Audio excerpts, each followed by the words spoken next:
Hello, everyone, and welcome again to another Teacher Joseph video.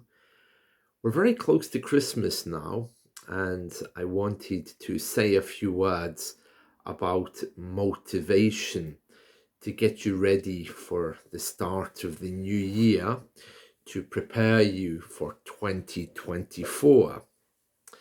And I'm wondering if perhaps you're like me in that maybe 2023 brought a few surprises. Maybe you didn't get everything done as much as you would have liked.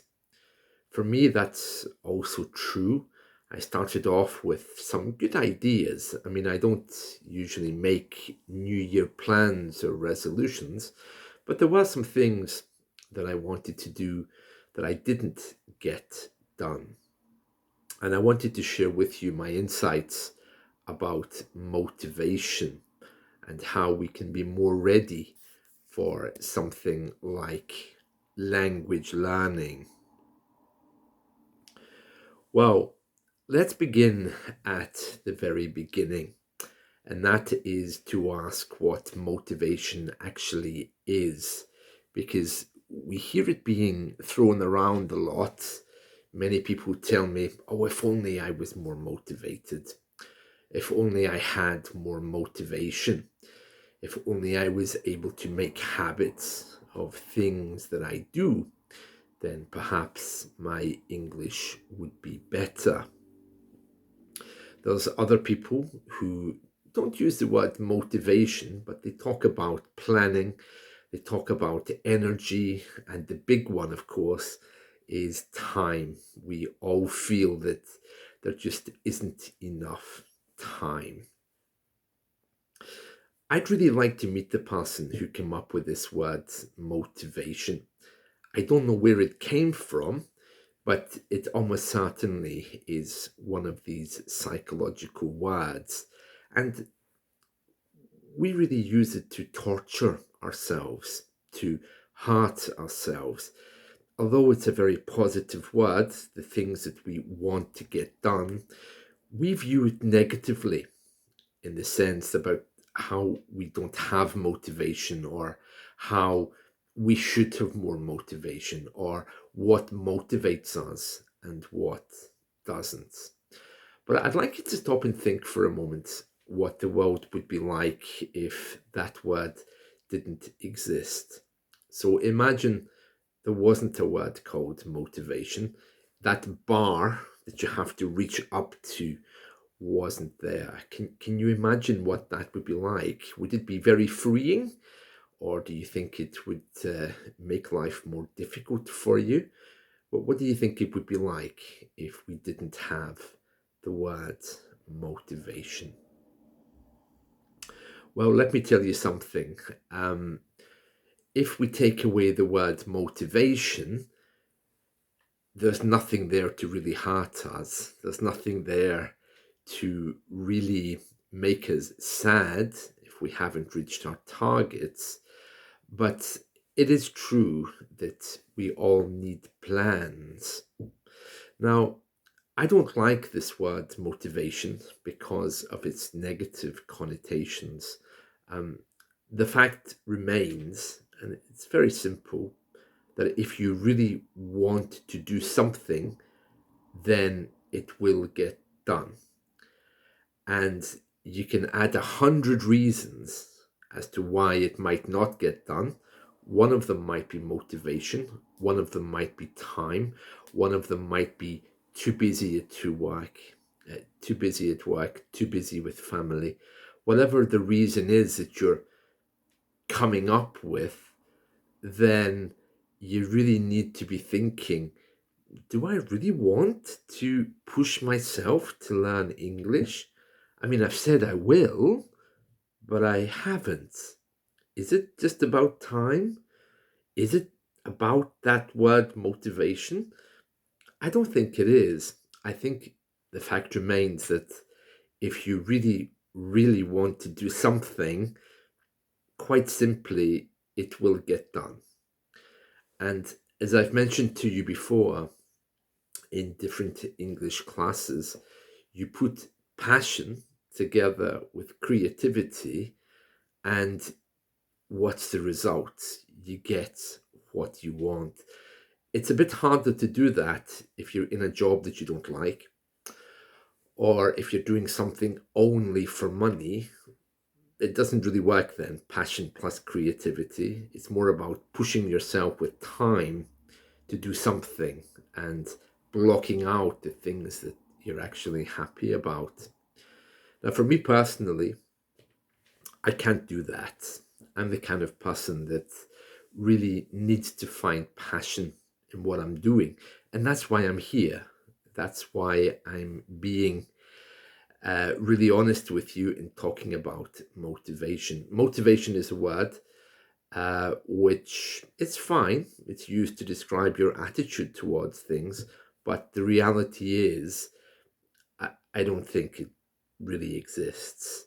If you really want to do something, it gets done.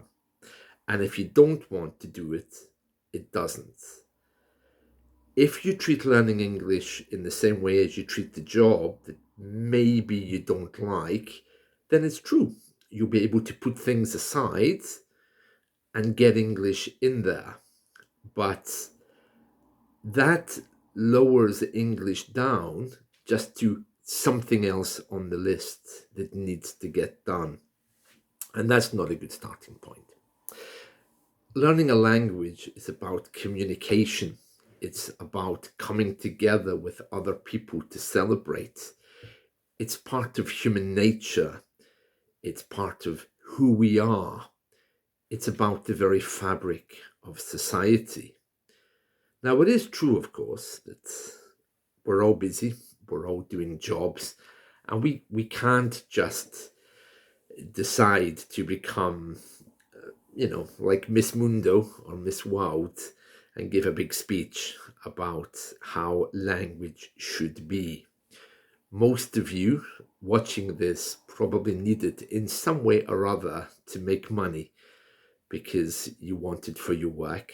Some of you might be learning because of a hobby and you feel yourself a little bit stuck. What I'm really proposing to you today is that you look deep inside as to exactly why you're learning, and also just to reflect for a moment on what it is that you're trying to get from English. If it is just about money and work and these things, that's fine. If you're able to block out everything else and focus on it, you will be able to communicate. But the question remains, are you living up to your full potential? Are you really becoming the person that you want to be? With language, it's not created in one day. Now, we're living in a world where everything is bought and sold. You go to the supermarket, you buy potatoes. You come home, you prepare them, and you eat them. They do the job. If you want a gardener, you go online, you book one, he comes to your house, you pay him online. You don't even need to look at him. You want to buy a book, you go to Amazon, you press the button, the book arrives. You might never read it. And so therefore, there's some expectation that English is similar. There's some idea that basically you go to a teacher, you buy 30 minutes or 1 hour of English, and you get 1 hour's worth of English. You leave and you say, great, now I have an hour's worth of English. It's a commodity. What can I do with it? English doesn't work that way, and English learning doesn't work that way either. You really need in your personal life to be connecting your passion with your creativity. Now, I know many of you are telling me at this point, oh, but I'm logical. I don't have creativity. I don't think that's true. Okay, I think passion plus creativity creates that thing, let's say, formerly known in this podcast as motivation because it makes you happy. It gets you going. It fills your belly with energy and you can feel it rising up within you. And this is what you're aiming for. Many people tell me motivation is something which they associate with lack. Now, lack is, as you know, when you don't have something. So it's almost like motivation is something which is there some of the time, but isn't there at other times. And by putting motivation into this box and writing the word motivation on it and putting it on a shelf, which may or may not be available to you, this is part of the problem, how you framed it. Now, let's just rewind for a moment. As I was saying to you, we live in a world where you can get anything you want. You just press a button and you buy it. This thing, which we were referring to as motivation, if you see it as a thing which is there some moments and isn't there in others, isn't really the best way to see your energy for learning anything. The best way to see it is that it's something which is readily available by using your passion and your creativity. Put the two things together. Take the thing that you like. Let's say it's fish. Okay, let's say that you have aquariums, yeah? And you love fish. I don't mean to eat. That would be more my passion, okay? But imagine that you love fish and you're crazy about them. It's your thing. Make a blog about them. Be creative. Get out the art set. Draw them. And then write down adjectives describing them. Now, if you really do love fish, then you can see how natural that feels. And that's a very different thing from trying to say, wow, motivation isn't here. I don't care. Well, you look over at the fish tank and you think, I wish I was a fish. I wish I was working in a pet shop selling aquariums. Maybe you will one day if that truly is where your passion is. But my point is this. Your passion plus creativity, you get what you want. Now, I know what you're going to say. You're going to say, yeah, but English is so much more than aquariums. English is about business. I want to sell. I want to make my first big sale and make a lot of money. That's fine. If you want to learn English by the same way as you learned how to sell, you go and you do that. Go buy the grammar book, go get the things, and good luck. Those of us who are really in touch with our feelings, and I don't want to say those of us who are more creative or those of us who are more sensitive, I don't really want to start putting us into boxes because we've already got into a bit of a problem with this word motivation. Oh, I'm not motivated. I don't feel like I'm motivated. Fine. Well, forget about the word motivation then. Then you won't have to struggle with it. You just need to think about something that you love doing. You're not motivated to learn English, let's say. What are you motivated about then? What thing is it that really lights your candle, that really gets you going? What does that look like? Here's what we're going to do, okay? We're going to take a moment and we're going to do a little bit of meditation. Now, I know, okay, that some of you watching this, you're going to say, wow, meditation, I'm so out of here and I'm not coming back, because you don't want to face the silence of doing nothing. But sometimes in the quiet moments, that's where your biggest revelation comes from. And it sometimes tells you as well the things that you need to change. Now, I'm not going to make this difficult, okay? I'm just going to ask you to close your eyes, and for 30 seconds, we're going to sit in silence, okay? Now, during that 30 seconds, I don't want you to think about learning English. I don't want you to think about motivation. I don't actually want you to think about anything, all right? So let's start, okay? I'll be counting. So let's just take a big deep breath in and just push your breath out naturally.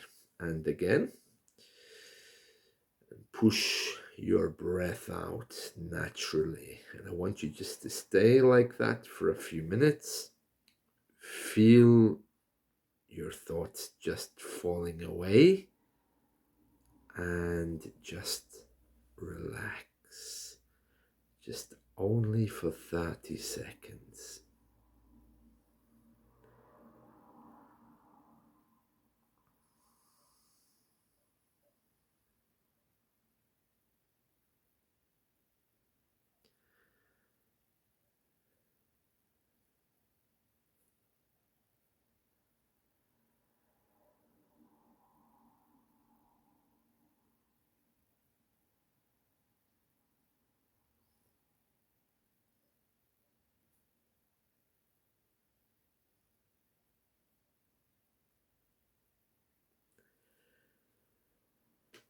Another big deep breath in and out. Now, tell me how you feel. More relaxed, I hope. I want you to get into the habit of doing this, especially when you feel a bit stressed. You know, when those voices come and they often say, I'm not motivated, I have too much to do, I'm stressed, I have this project to do for work, the kids are shouting, I have to buy cat food for my cat, Christmas is here and I'm not sure I can cope with it. Just take those 30 seconds to take a big deep breath in. Just take a breath with me. Come back to this video clip. Deep breath in and out. Now, I'm not saying that's going to solve all your problems, but what I am saying is that when you do that, it allows you to reframe a little bit. It also allows you to really think about what's next, the next big thing that you have to do. And I do understand that English is quite far down that list. And I also understand that for some of you, you're just so busy that English doesn't feature in there, which is fine. It's not a question of motivation, that's a question of time. We all need to look at our planners and agendas. We can't really reject or ignore things when we come to learning, but we do need to make time for it. And if you're one of these people that really doesn't have time, fine, quit, give it up, come back to it when you do have. English isn't actually hard to learn, it just needs time. And it also needs constant progress reports. Because you know, when you start that big project at work, and while you're working on that big project at work, your boss is always asking you, you know how to show him what's being done. At certain times, he might ask and you've nothing to show him and you feel embarrassed. And there's some voice inside of you that says, well, when I'm learning English, I need to see progress somewhere. And it's very hard to see that progress without a teacher. If you're just referring to the exercise you've done in the book, yeah, you can see progress of what you've done in 1 hour. But the fact is, 2 days later, you're probably not going to remember any of it. And then you'll be thinking, oh, you know what? I'm really not motivated. And then we're back to the beginning. The best way to see English is not as something which you're constantly repeating, like starting and stopping and then going back and starting and stopping. The best way to see it as now. That's the best way to view it, to see it as now. So, what English can you learn at the moment? Rather than looking at the grammar book to, learn things like why did the chicken cross the road, just in that meditation we took a moment ago, after you do that, think about what English can I give at this moment? What do you remember? So let's say that you looked at an English book this morning. You don't have to remember anything from it, but what's coming up? After you relax in that meditative moment, what's there? What if I say to you, tell me something in English? What would you say? Would it be hello, how are you? Is that all you could remember? Would it be something from this morning, something from yesterday? Would it be something from your passion, perhaps? Remember my aquarium story? This is what you need to focus on. Now, that's a very different thing, okay, from saying, I have no time and I have motivation. To take that meditation before you begin to study or at any moment in time, just relax for 30 seconds and then say, where's my English? What do I remember? If all you remember is hello, how are you? Congratulations, it's English. My point is this: that meditation that we did is much more important than sitting with an hour at a grammar book trying to learn why a chicken crossed the road. Okay, a really pointless essay, something which you probably never need to know. If you're able to get into that meditative state and you have a bit of English there, write it down. Write it down. And then later you can say, this is what I did today. And this is what I'm not going to forget. Because you know as well as I do, what happens is you come to the grammar book, you think, oh, Jesus, I have a English lesson with teacher Joseph. I haven't done my homework. I really have nothing to say to him. Should I just cancel the class? Because frankly, I don't want to be there. Okay?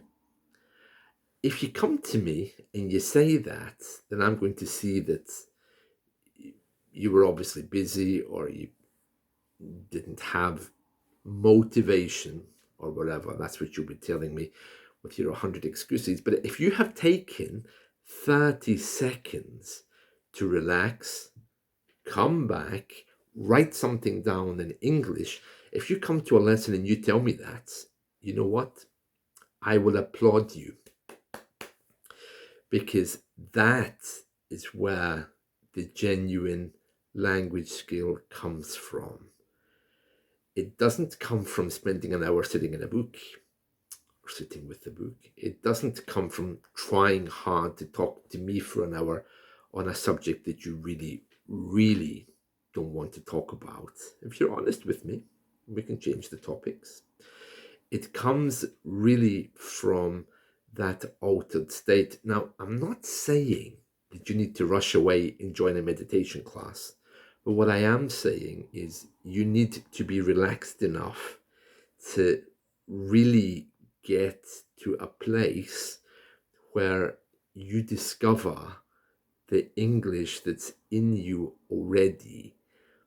And that place, that mood, that silence is also really where you find more, because you'll find that you know an awful lot more than you think you do. So you just need to be really bringing yourself down to a place which is, and from there, you'll be well able to pick up some English, bring me the English that I want. It all comes from a place of relaxation.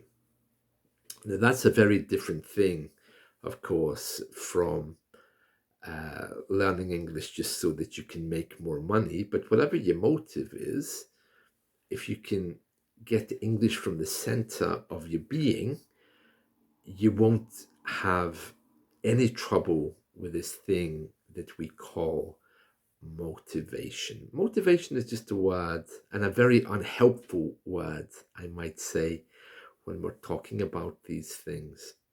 So let me just recap for a minute on what we've been saying, because we've said really quite a lot there, I think. But what I'm saying, number one, is the word motivation is a little bit of how can you say, a little bit of a false friend, shall we say. And I don't mean that in a language learning sense, that it doesn't exist in other languages.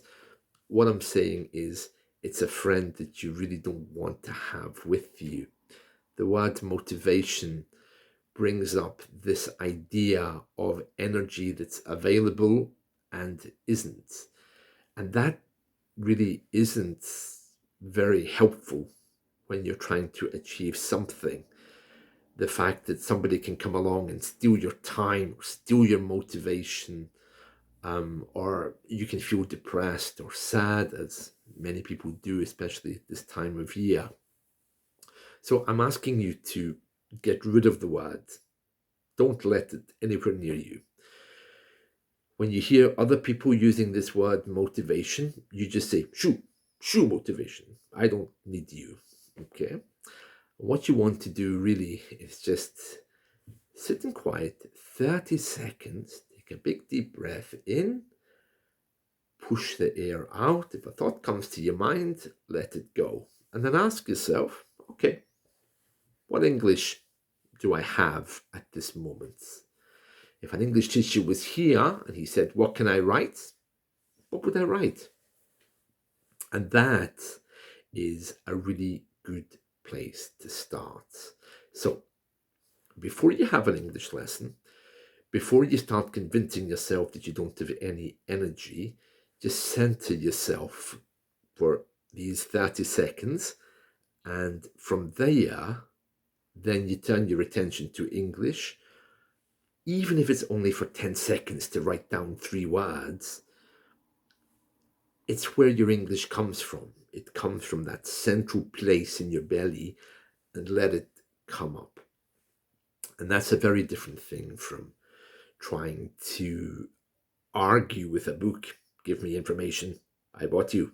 You will give me information. You cost me £20. So give me. And that's really what you're aiming for, what you're trying to get at. You can use this process for anything. It's just a way of correcting your thinking when you're approaching something. When it comes to this idea of motivation, it's not only motivation. There's many words, particularly negative ones, that we tend to use to stop ourselves moving forward. These things tend to attach themselves to us, and next thing we know, we're feeling heavy, like we have no energy, for example. We feel tired. And it has nothing to do with learning English, because when you got up, you were raring to go into the day, but you weren't really raring to go for English. I think part of the problem is just the way we live these days. We want to make money.